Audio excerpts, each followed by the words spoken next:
Good morning. This morning I'm in the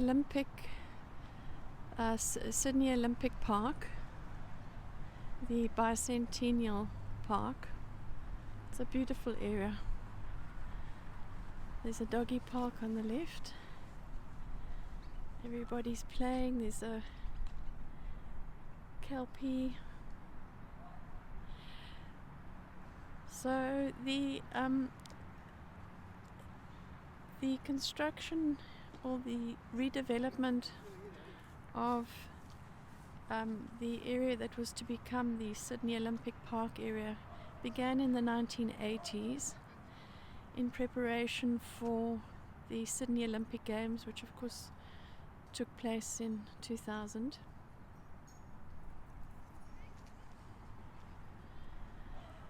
The Olympic Park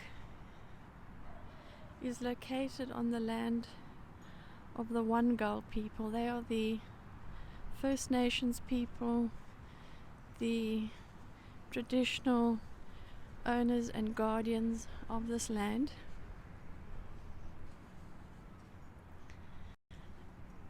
And we are probably about 14 kilometers west of Sydney CBD. This whole area was once rolling hills, green hills. It's a beautifully green area. It was once rolling hills. There was a very big abattoir here and a huge brickworks, which is said to have supplied more than half the bricks that have built Sydney. And this all changed in the 80s when the area was then redeveloped in preparation for the Sydney Olympic Games. So I'm walking down a little boulevard heading towards the lookout tower.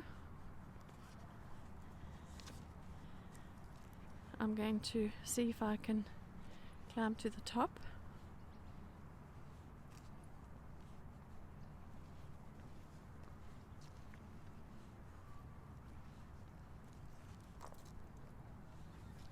So the Sydney Olympic Park area is made up of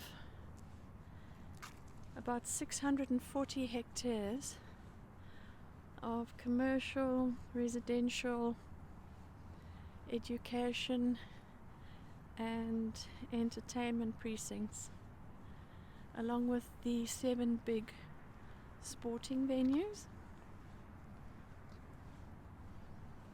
It's a very important area as it supports 3 endangered ecosystems.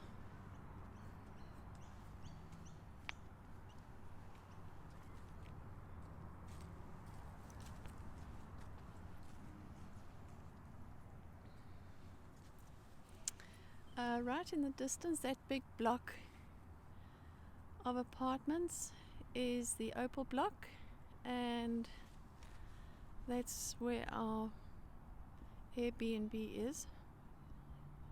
We're on the 15th floor, so I would imagine there's probably close to 30 floors.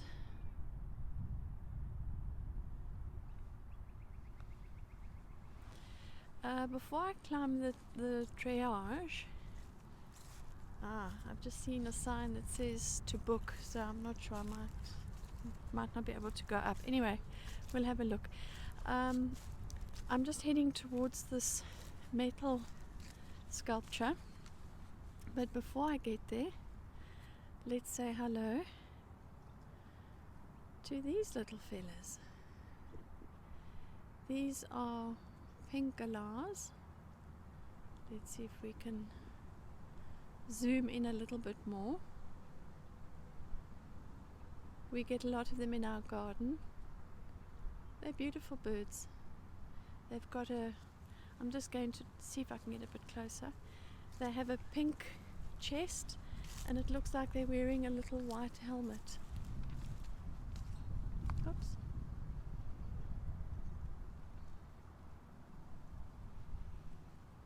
They're mostly seed eaters. A pink galah. That's spelled Galah, galah.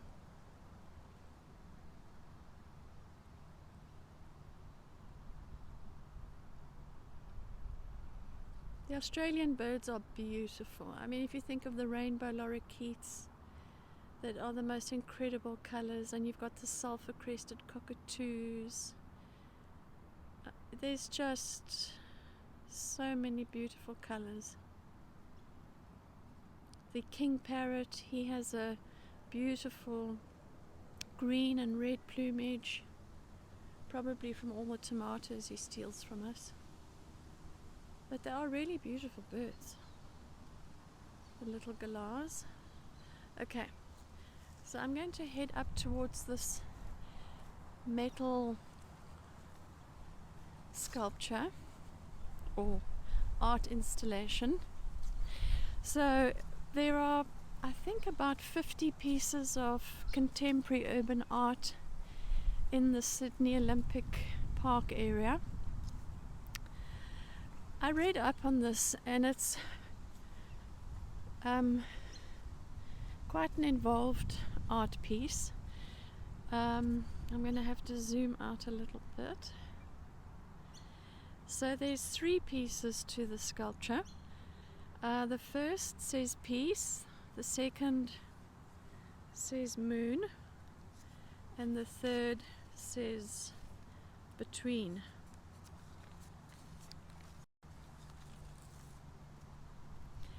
It was commissioned by the New South Wales government in 1986 as a peace monument.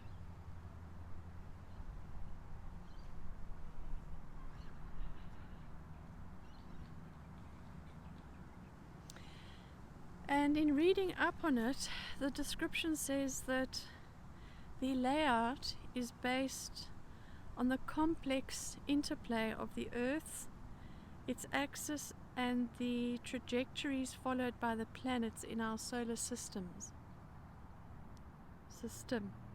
It illustrates what it would be like to be out in space, looking back at Earth, reminding us of our fragile place in the solar system. And it's noted that because we do not feel or see the Earth turning, we are not always conscious of the fact that we are living on a spinning sphere hurtling through space. In each of the structures, you'll see there's a big bell. That's the big, obviously the big round bit hanging under the crossbars. And the artist refers to the fact that all through time, bells have been rung when peace has been achieved. And these bells have been muffled. The ringer in these bells has been muffled. And the artist suggests that only once peace on earth has been achieved will these 3 bells ring out.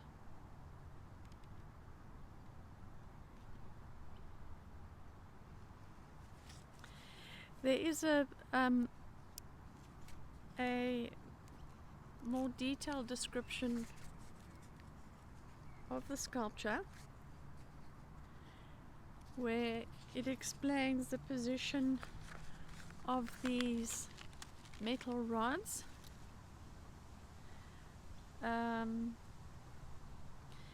The time of day can be marked from the shadow of the rod as it moves over the ground, so it really functions as a bit of a sundial.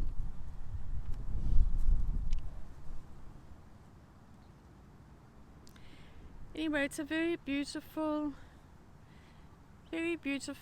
sculpture, which is basically a 3-dimensional map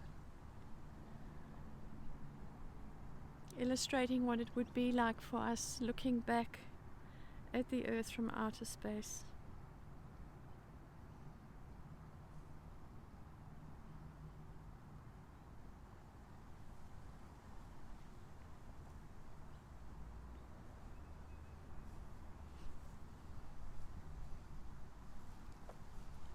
So that's the Peace Monument, commissioned in 1986. It's really chilly. I thought it was going to be a lovely warm 10 degrees, but the wind is, I think, adding a bit of a minus factor. So up ahead is a lovely little formal garden which I spotted from the 15th floor. It's just got this beautiful little hedge around it. The Maggies are out. I saw this fellow yesterday. So the Maggies often have friends with them, and this Maggie here has, let's see if we can zoom in on him. He's got a little Indian, a noisy miner, accompanying him. There's the noisy miner. And so they're obviously doing some excavating for grubs and other juicy bits. So let's head up towards the formal garden. So while I'm walking, you're probably asking, well, why am I at the Sydney Olympic Park? And Anton has come to chair a 2-day learning and development conference in the Olympic Park. And I was not going to come with, and then thought, well, it'll give me an opportunity to see the Olympic Stadium, which I would probably normally never have seen. So yours truly is here with my gimbal, my gizmos, and I'm about to enter this beautiful formal garden.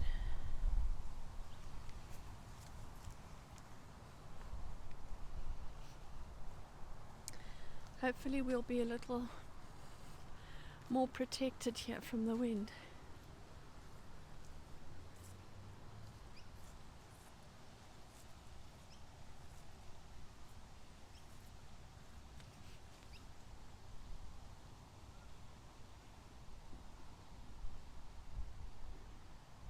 We'll just zoom out so we can get a better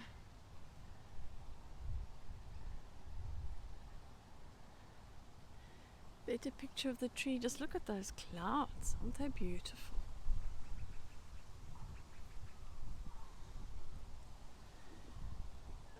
So I've come along to check out Sydney Olympic Park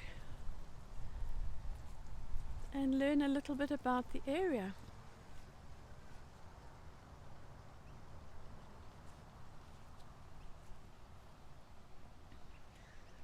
This is a beautiful winter landscape. All the trees are bare, most of them. Beautiful blue sky. This was something we missed when we were living in China. You'd wake up in the morning in Shanghai in your high-rise building, and the sky would just be a mustard yellow. We very rarely had blue skies. And I remember thinking, I will never ever take a blue sky for granted again. So here I am in Australia, under the most heavenly blue sky. And very grateful to be here. So we were given or granted our citizenship a year ago. So we now have dual citizenship. We've kept our South African citizenship and are Australian citizens. It was a long journey, a very, very long journey. It probably took us 7 years, if not longer.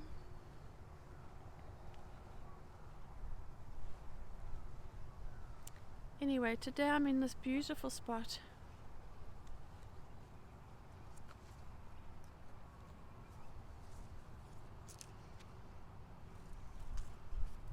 It's really, really lovely. So the Sydney Olympic Park, as I mentioned, it supports 3 endangered ecosystems, and found within the boundaries of the park something like 250 native animal species, 400 native plant species, and there's at least 100 hectares of intertidal wetlands.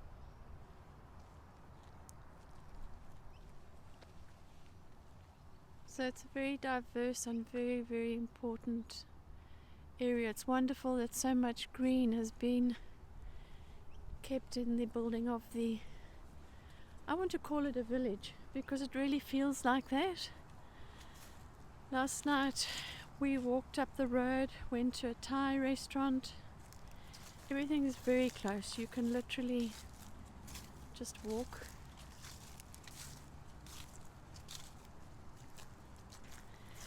There's buses, there's bicycles, so there's a lot of businesses, a lot of residential people living here. I think it would be a lovely area to live in. You could get yourself a bicycle, go to work on your bike. There's a lot of little supermarkets. It actually reminds me a lot of living in Shanghai. I'm loving walking through all the autumn leaves. That's one of my favorite things. These huge leaves.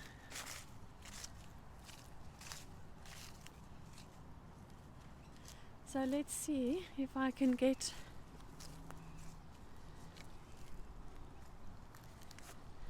up the tower.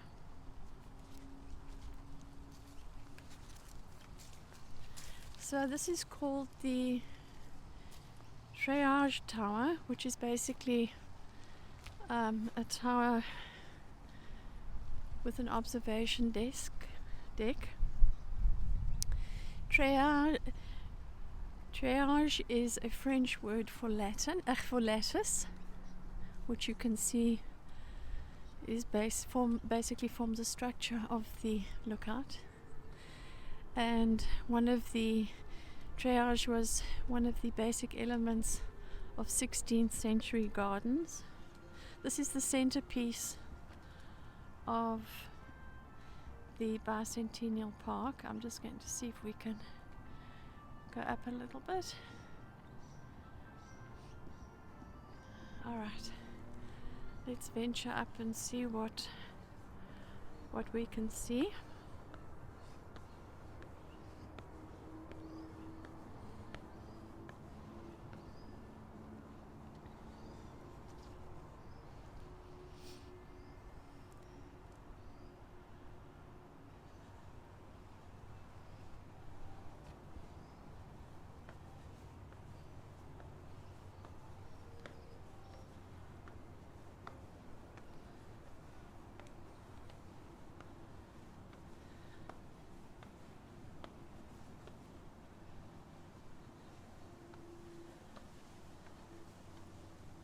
Well, I'm getting my steps in this morning. I just have to concentrate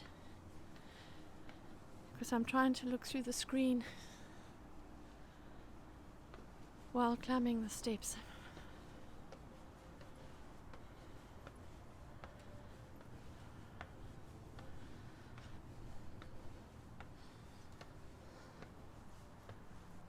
Okay, well that wasn't too bad.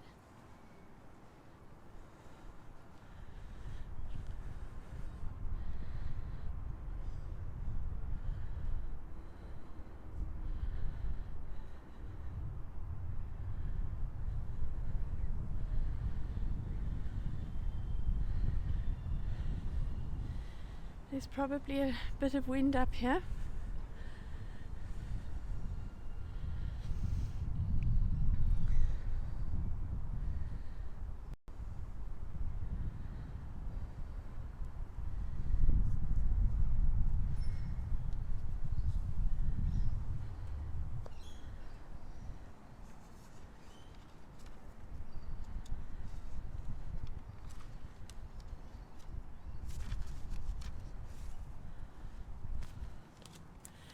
So this area is also home to Australia's only there's the sundial.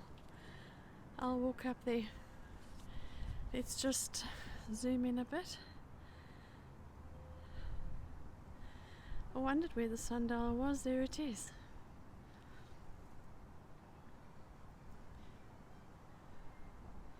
Come on. Okay, well there's the sundial. As I was saying, this is the home to Australia's only fishing bat called Bangu. Well, he's called Bangu by the First Nations people. And the First Nations people say that Bangu has a lot to teach us. And two of the most important things they refer to is the fact that one must always have the correct tools for a job, which Bangu has. He has big feet and very long toes, which he trails and skims the waterways, catching insects on the surface of the water and small fish near the surface of the water and prawns that have come to the surface of the water. So Bangu has the right tools. He's got the right feet, the right toes to do his fishing, and so should we. And it's probably quite apt because I've been getting a bit of feedback regarding the noise on my videos, and I invested in an external microphone which I've attached to the iPhone, along with a little fluffy ball that I've attached to the microphone, and I'm hoping that this will mitigate some of the noise of the wind. So yes, Bangu, you're right, you need to have the right tools. And the second lesson that Bangu teaches us is to listen to country. The First Nations people always refer to country being the people and nature. And Bangu says you need to listen to country, which means listen to the things around you, just as Bangu listens for the sounds of the insects and the fish and the prawns. We need to listen to nature. We need to observe what is going on around us and take note. And where you can, always listen, always learn, ask questions. And the other important thing is to pay attention in your relationships. Pay attention to the people around you, especially today where it's so easy to spend our time sitting on our electronic devices. You go to restaurants and you see people sitting with each other going out for dinner, and everybody's just sitting on their phones. So pay attention to one another. Right, I'm going back down the stairs, hopefully without a tumble, and I'm going to see if we can either head to the sundial or I'll cross this little bridge. There's a lovely river down here. If we just look over that way again, there's the sundial. I think we'll head over the bridge.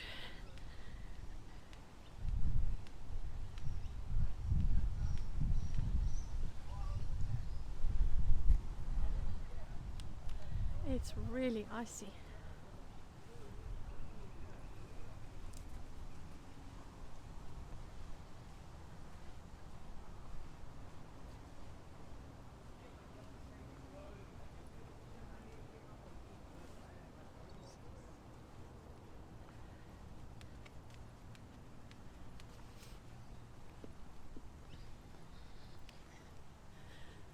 Right, we are now heading towards,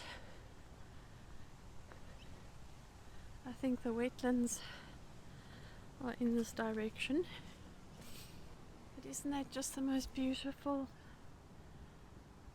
avenue of trees? Look at all the leaves.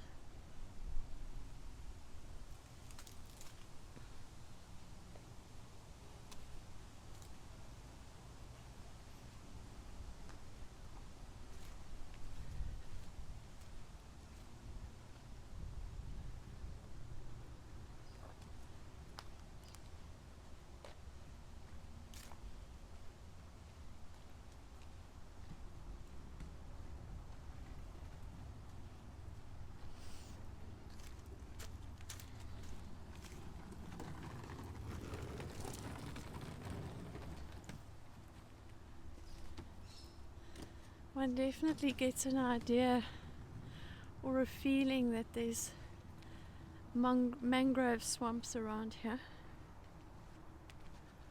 Ah, I've just spotted something interesting. What is that? Let's have a look. That is an insect hotel, created by the students of Victoria Avenue Public School. Isn't that lovely?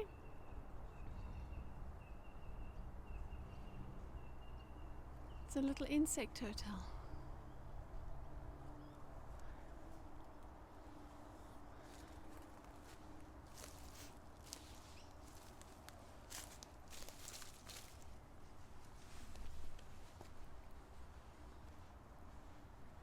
That's the thing, when you listen to country and you open your eyes and you observe, there's always so much magic to be found.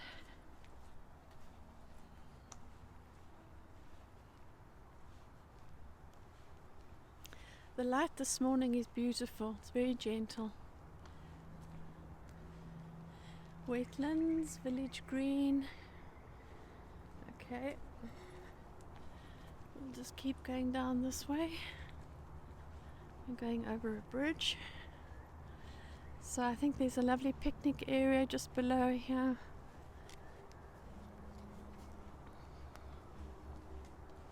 Anyway, it's lovely having you with. It's always nice to know that someone's coming along and enjoying the show. It's always nicer when you can share something.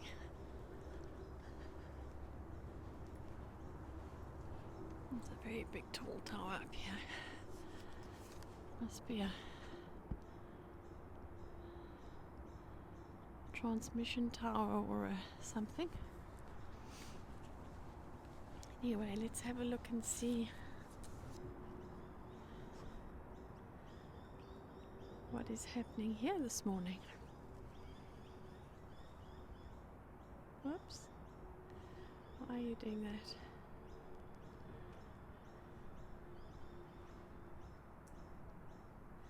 Thought I saw a sacred ibis.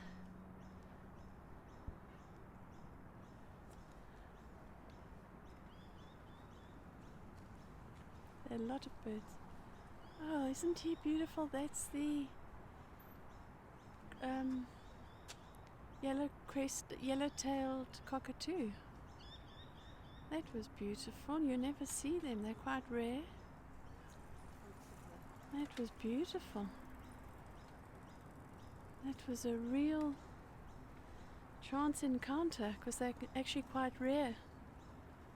The yellow-tailed cockatoo. Very big birds. We see a lot of these sulfur-crested cockatoos, which make a horrific noise, but they are beautiful.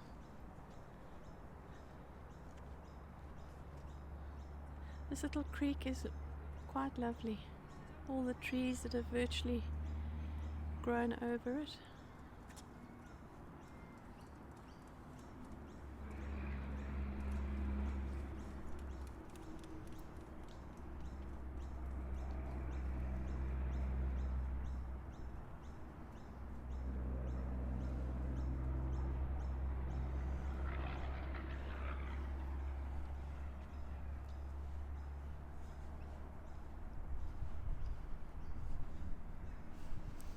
If I stand here, I can just imagine the little fishing bat Bangu skimming the water at dusk.